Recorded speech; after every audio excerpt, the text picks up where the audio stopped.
Live here, going live here. And my face is frozen again. Face is frozen again. Oh, there it is. I'm coming back. Okay, here we go.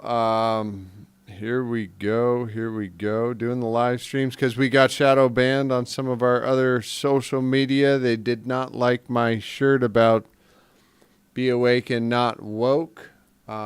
So I'm going to get it going here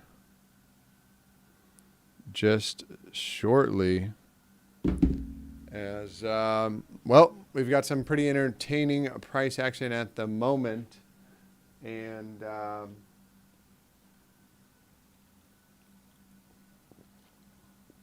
if you could answer me this one question, how low does she go? I am happy to answer that question, and let's just start recording.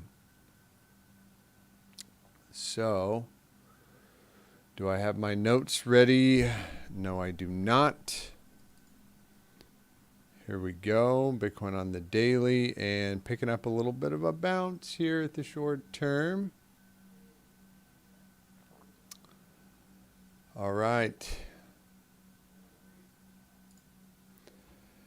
And welcome back to Bitcoin Advisors channel. My name is Chris, bringing it to you here from Westlake Village, California. It's bright, it's beautiful, it's Sunday. No, it's sunny, and it's Friday. It's about 7 a.m. here in California. Yes, we have great weather, bad politics. Wanted to follow up on what we've been discussing over the past couple of days. Actually, mainly wanted to circle up on this time frame on the 3-day.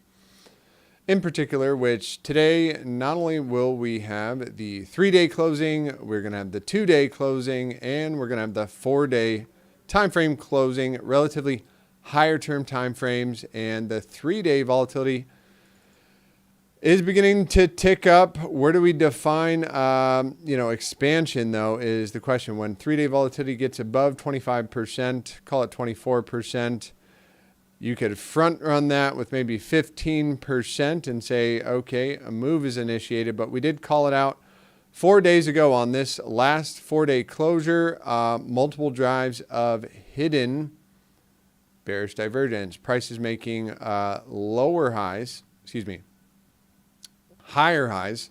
As you can see here, you got one, pretty much two, and then the third drive typically gets you a shot down to the green 55, and 3-drive philosophy says green 55. The 4-drive philosophy would say the 1618, which would be still at the at this level here, coming in the green 55 at about 25,000. So that is my main target since about 4 days ago. And what does that mean for price action going forward? Well, when Bitcoin goes down, altcoins go down a bit more. So we'll take a look at perhaps some of the altcoins and what those targets may be looking like. Short-term bounce here looks like, even as the dollar is rallying. So I'll cover that in a minute, but did want to briefly discuss what. So 3-day time frame, 4-day time frame, and the 2-day all closing today. 2-day volatility is now beginning to lift back up. We did say, hey, it might swoop back around. Just tapping into the bearish control zone. Similarly to the bullish control zone, after being away from it for a long time, first pass is a buy, right? And the second pass is usually where you get the rest of the move. And we would expect, as volatility expands on the 3-day time frame, for the price to go in the direction of the momentum indicator, our stochastic. And Stokes will remain down as long as we're below 29,400. And more importantly, on a daily invalidation point, as long as we're below this pivot at 28.8, kind of the major pivot we've been discussing over the past few weeks. Then pressure is on to the downside. Let's take a look at some of the underlying market dynamics. Open interest currently at 8.3 billion, slightly ticking up here today from I think it was about 8.2, but as open interest comes off, typically price does come down, as we saw a nice bleed down there. That's all the leverage positions on the board, and you can see funding rates got slightly negative, so you were paying to go short there, and that was a couple of days ago. On the other side of that, we've got the leverage ratio, which is slightly ticking up. So maybe people are adding to their short positions. And then the crypto fear and greed index still at a neutral level. Where does the bottom come in? Well, likely when this gets back to the fearful zone, as you want to be a buyer when people are fearful and a seller when people are greedy. Okay, last thing I want to point out, some of the news. Market makers Jane Street and Jump retreating from the U.S. crypto trading, reported Bloomberg. So these are two major crypto hedge funds that currently support market making on some of the biggest exchanges. And what do? They put billions of dollars up, and they essentially they provide the liquidity for buying and selling on the markets. And without liquidity, well, what happens is you can see a lot more volatility in the market, which starting to become that trader's paradise we all look for when we get the big volatile moves to the downside and to the upside. So that means when, spot sellers come in and market sell, or stop losses are activated, you can get a bigger move. So a lot less liquidity in the market right now. And there's no, particular area where you can just say, oh, here's the liquidity for the market. No graphs for that. But if we want to look at the liquidity really quick, we've been kind of following this as well. The Chinese liquidity, the stimulus has literally gone to nothing. So hey, maybe when that spikes back up at some point, they are going to have to print more money. Chinese liquidity, they are notoriously driving up their debt to, way, way higher than the United States. And that is, could be one of the drivers for the next pump to the upside. So let's keep an eye on that. Then you got stable coin liquidity. We want to see that start to come up for the next pump to the upside as well. So I think that covers it. The 3-day volatility increase. So the average move on a 3-day volatility play is going to be quite significant, somewhere around 30%. 30% from volatility expansion. So you'd be looking at that last high over there. Right here. So where does 30% down take us? Well, here's 20%. 30% is back to the $20,000 low. And this is kind of potentially what I'm looking for here is a swipe down to 25,000 for a bounce. And then maybe we come and tap this longer term trend line. We want to hold the structure on the weekly time frame and make higher highs and higher lows. So, that's why I'm putting some bids in here at about 25,000. Frankly, I think any kind of a discount on Bitcoin right now is very, very worthwhile in the long-term picture. All right, let's check out Ethereum really quick and bring up the Gaussian channel once again. And this is also providing the impetus for a bit of a bounce. We just don't want to see a closure back below the mean band on the weekly time frame for Ethereum. Then you could target, all the way down here at 1340 on Ethereum. Bitcoin still holding it up relatively well. And what do you know? Mean band coming in at $25,000 right there. I would suspect at least a little bit of a bounce there. Also on the 2-day time frame, you can see here. Whoops. Let's take the Gaussian channel back off. Oh, just tapping it right there. The green 55 usually bounces off the first pass there, or sorry, first pass bounce, second pass usually a bounce. Third pass is where you typically see those failures come in. So we could be in for a bit of a bounce here. And, you know, technically we haven't broke the line in the sand yet. The day will close here in about 9 hours. Below that pivot is you know, pretty much bearish continuation, any kind of a closure, especially below the wick low here at 26.5, which is where we're currently sitting right now, would, you know, put in, you know, the thumbnail here is just a bit of a, you know, what is it called? A clickbait title. Oh man, those 4 a.m.s are coming up early. By the time Friday rolls around, 4 a.m. is hurting. Watched a bit of a movie last night, and gosh, well, it's good to be in here and good to be giving you guys some TA. Where could a potential bounce come up to? To be fair, the lower term time frames are starting to look like they want to bounce, but any kind of a tick back above, you know, today's high is going to look good for a bounce tomorrow.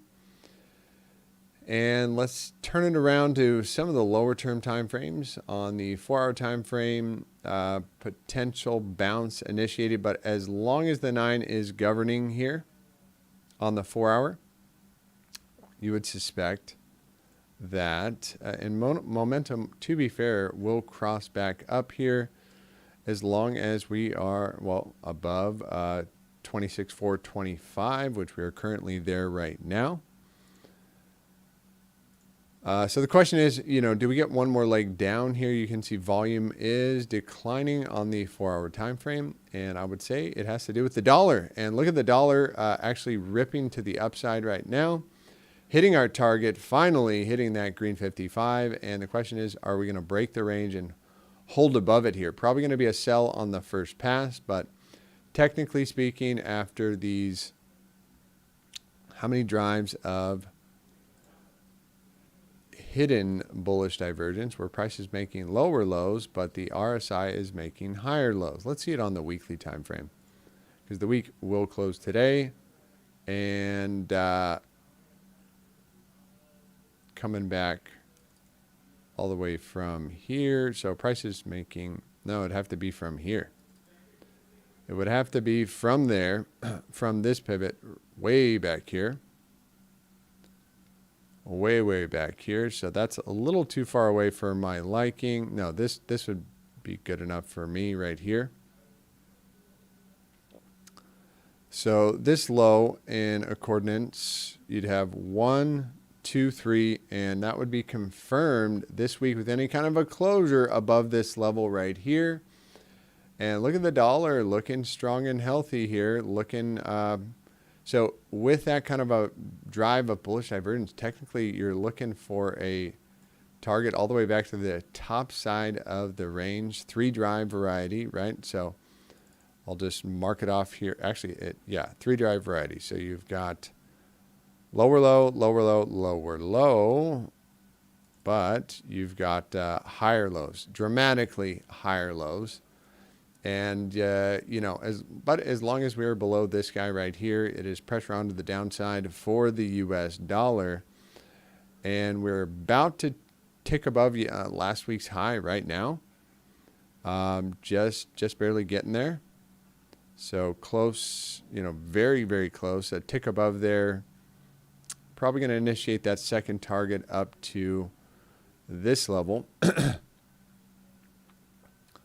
At 102.93, so call it 103. Volatility is now expanding on, you know, it got an expansion fake out there and second expansion run.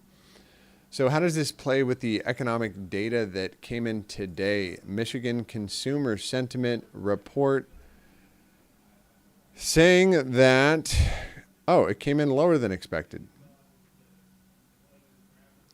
Lower than expected. That's bullish for the dollar. And why? It shows what Fed Pal is doing is working. So inflation expectations coming to the downside. And again, bullish for the dollar. As you can see, dollar is rallying today and risk assets are taking it on the chin. S&P is starting to pull back. Dow is pulling back. And sorry, that was NASDAQ pulling back and S&P pulling back as well. So let's see if we can initiate any targets on the NASDAQ here. Sorry, S&P 500. To be fair, caught in the middle of the range. I saw a quote yesterday, it's the most boring, exciting market ever, as prices have been relatively sideways for, how many weeks now? Call it the last month. Let's see, weekly is going to close and we'll cross down below 41.37. So very, very close. With the dollar rallying here, we could cross down. Any kind of a closure below there is going to initiate that. Let's see if we have, there is a gap right there. No, that's not a gap. So if, do we have bearish divergence? Yes, we do. 2-drive variety. So, 3-drive variety coming all the way back from here.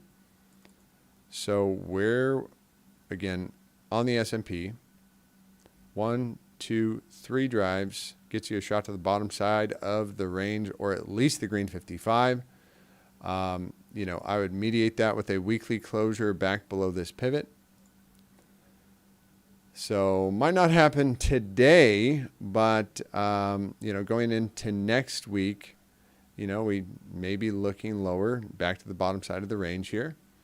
Also, if you look at this as kind of a massive range here, let's see if it's a little more clear like this. Massive range. Where's the mid-range? Somewhere right there.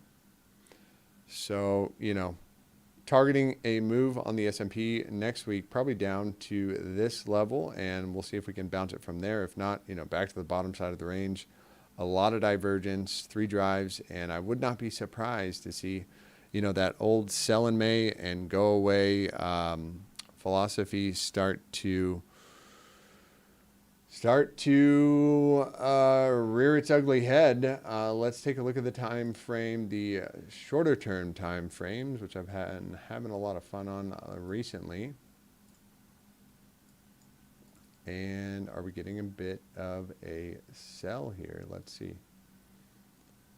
HPDR indicator is quite a lot on the screen.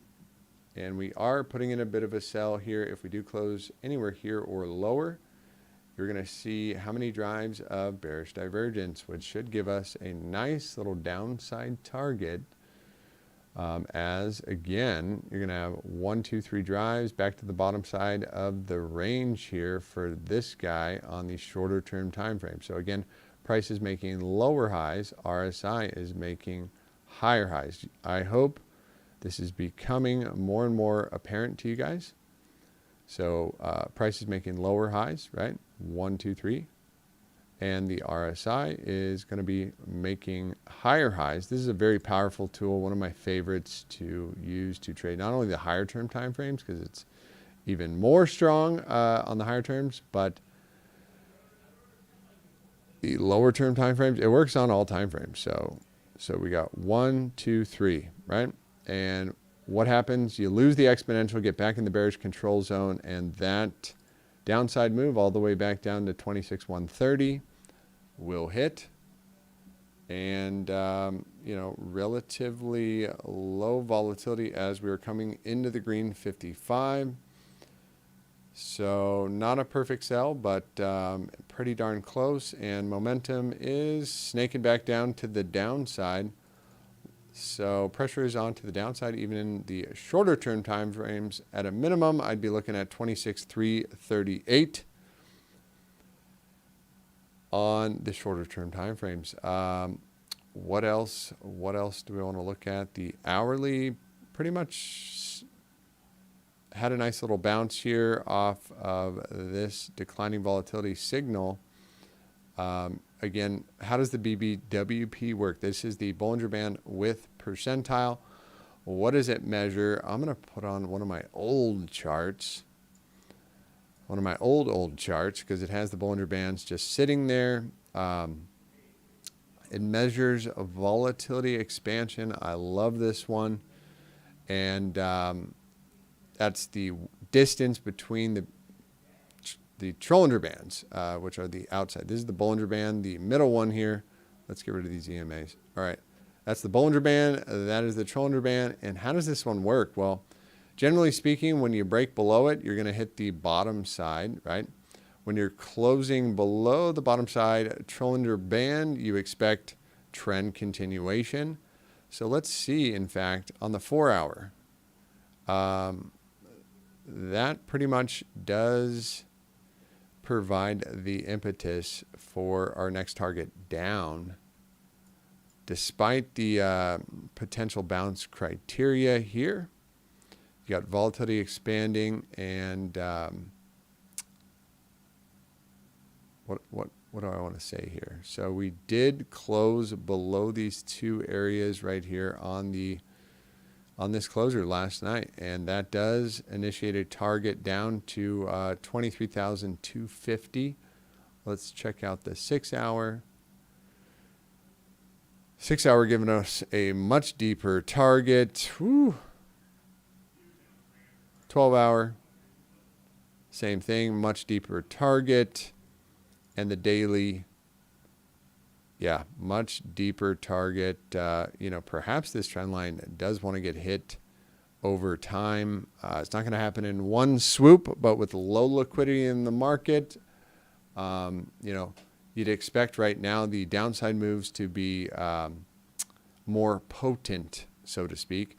And in fact, we haven't closed the daily yet below the bottom side Bollinger Band, but you can see volatility is just beginning to rear its head up on the daily. What about the 2-day? Yeah, important closures today. So any kind of a closure below that bottom side Bollinger Band, you'd expect some trend continuations, and that's providing the impetus for a bounce right at 25.6. 4-day time frame is way down there, but as we are losing the Bollinger Band right here, that does kind of provide that over time we are going to see some more downside continuations. Again, we got that multiple drives of bearish divergence on the 4-day time frame, and this is going to slowly creep up over the next month. So let's see how low does she go. I personally think overall this is just a major buying opportunity. Again, not financial advice. I'm not a financial advisor, but I want to give you guys a whole picture here. We talked about gold yesterday with the weekly close, with the daily having those drives of bearish divergence present on the daily time frame. I'm going to get back to my regular chart here. So gold has these gold has these 1, 2, 3, let's see, 1, 2, 3, 4. Four drives of bearish divergence. And again, where can you learn about bearish divergence? Go to our Bitcoin Advisors website, click on the Resource Center, and get the cheat sheet right there, and post it on your desk if you're a trader. These things help out quite a bit. Over time, you will develop your eye for this this nuanced trading application. Anyways, 1, 2, 3, 4. 4 drives gives you a shot to the 1618. And again, pointing this out, the 4 drive philosophy: 1 drive to the 9 exponential, 2 drives to the 21, 3 drives to the green 55, 4 drives to the 1618. Is it a guarantee? No, but it is certainly been fairly accurate in past times. So 1934 on gold, pretty good potential buying opportunity. Probably lines up pretty good with this, something like this working out. But if it broke here, yep, that would be in the cards. 1935 on gold, and we suspected that, hey, we'd probably sell off this region at least one time. Invalidation comes with any kind of a closure back above the 618 fib, which if we do this level, $2,050, daily closure back above there, and this will be negated for Mr. Gold. Did want to do a little review on Pepe coin, which now is hit our 21 target. We said as long as below this area, pressure would be onto the downside. And if Bitcoin bleeds it out, well, I assume this one's going to bleed it out even more. And you could target a move all the way down. Well, it looks like it's already been hit. Let's try the bullish retracement version for all the people that are bullish out there on this asset. Boom. What's the difference between a bullish and bearish? Yeah. So this one could do the full retrace, right? Full retrace. What is the full retrace when you come all the way back down to your pretty much your starting point here? As we lost the 382. And how does the fibs work? Well, sometimes you hit the 236, you rally up to the 618. So I will make an adjustment here and bring this little box of green, the box of peace and prosperity and death and despair right here. As long as Pepe is below this area, you suspect prices to continue to the downside. Weekly time frame just ticking below here, and yeah, that's going to be full retrace mode. A 5-day is going to close tomorrow. 4-day is going to close like this. And bearish continuations on this asset for all you Pepe guys out there. Sorry. Doggy coin heading out to the bottom side trend line. I do imagine this area does hold. If you're going to have hidden bearish diversion, 3 dried varieties, so I would be targeting a move down to at least 0.065 on that one. Fetch AI is looking a bit like Bitcoin double top.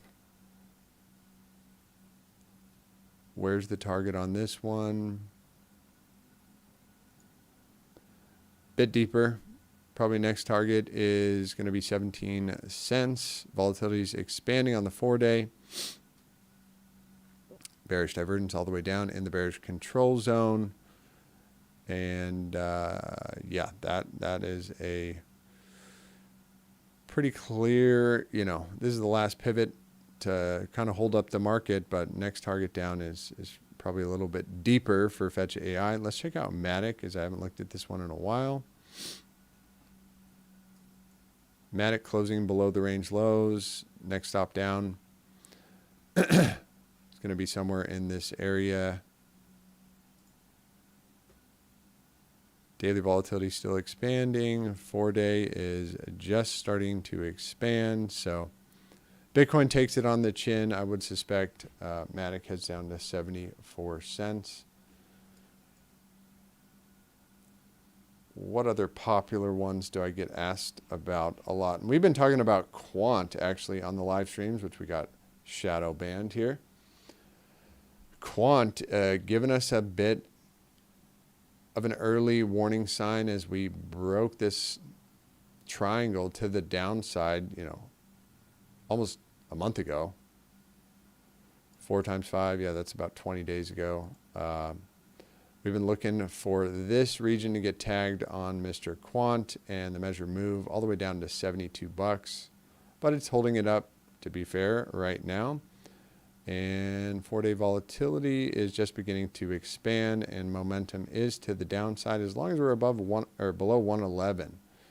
So, if you can get a 4-day closure back above 111, which is now going to be right here. Wow. Then you could talk about maybe a potential bear trap, but Still looks like pressure down to me. Quant, Gala, another one. This one has some violent moves to the upside and to the downside, and it looks like pressure is to the downside right now, and you've got the 3 drive. Wow. So how low does she go? From this high right here, we got 1, 2, 3. 3 drives back to the bottom side of the range. Depends on what you consider the range here. The range, perhaps the greater range, definitely is going to be here and here. And it looks like we're about to lose the mid-range. So where, yeah, 618 is lost. Could get a potential bounce back up to the 618 or the 0.5, but overall, if Bitcoin takes that leg down to 25,000, I would suspect this one does. Wow, that's 40%. That's a big drop, guys. That is a pretty big drop. Anyways, I definitely enjoyed being here this morning. Hope I provided some value for you. If I did, feel free to drop a like and subscribe to the channel. We'll be doing some more live streams going forward. I got to get rid of this blue bee that's just sitting on my face. And I'll be back tomorrow. Have a blessed and highly favored day. Sorry, back on Monday. It is Friday already. Take care and signing out.